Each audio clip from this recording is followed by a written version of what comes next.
Nasa kamay na ng Philippine authorities ang pag-aresto at pagsuko kay Senador Bato de la Rosa sa ICC matapos nitong kumpirmahin na may warrant of arrest na ang dating PNP chief.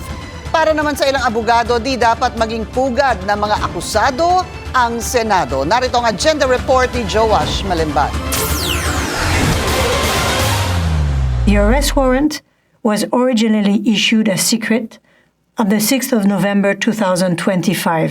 Kinumpirma na ng International Criminal Court ang arrest warrant laban kay Senator Ronald Bato de la Rosa. Kaugnay pa rin ng madugong war on drugs ni FPRRD.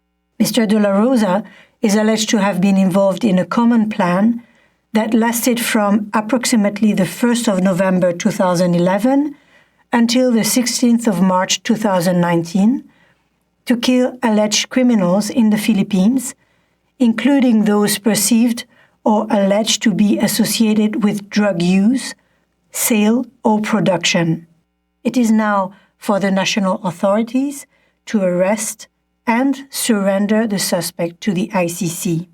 Pero sa kabila ng kaliwat ka ng protesta ng kanyang political allies at supporters, ano nga ba ang legal basis ng pag-aresto kay Senator Bato? Sa panayam sa Billionaire News Channel, muling binanggit ni former FEU Law Dean Attorney Mel Santamaria ang Republic Act 9851. Ito ang batas na may kaugnayan sa international humanitarian law, genocide, and other crimes against humanity. Ito rin ang batas na ginamit ng gobyerno noong inaresto si former President Rodrigo Duterte at inilipad sa The Hague, Netherlands noong nakaraang taon. Sa Section 17 ng batas, nakasaad na maaaring isuko ng Philippine authorities sa isang international tribunal ang mga individual na di umano ay gumawa ng crimes against humanity kung ang korte na ito ay nauna ng magsagawa ng isang investigasyon o pagdinig sa nangyaring krimen.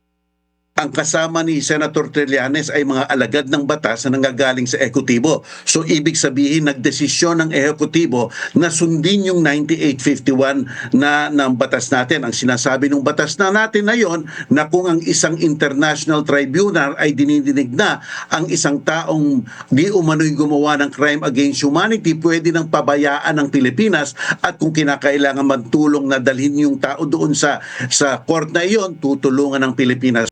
Ayon naman kay ICC Assistant to Counsel, Attorney Cristina Conti, hindi rin issue rito ang jurisdiction na unang inalmahan ni FPRRD.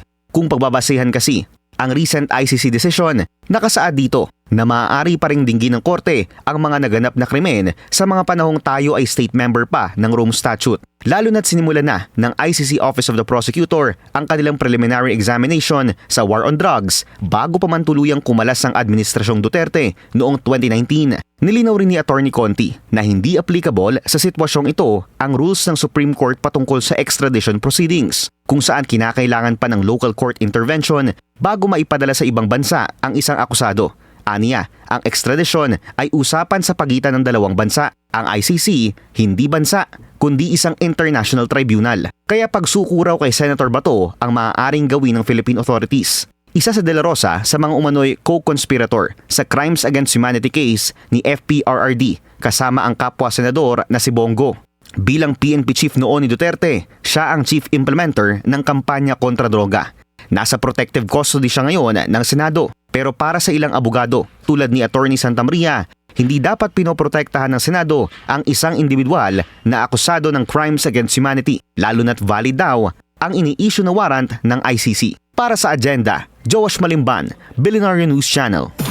Mag-follow sa aming mga social media accounts at mag-subscribe sa aming YouTube channel para sa pinakahuli at eksklusibong mga balita.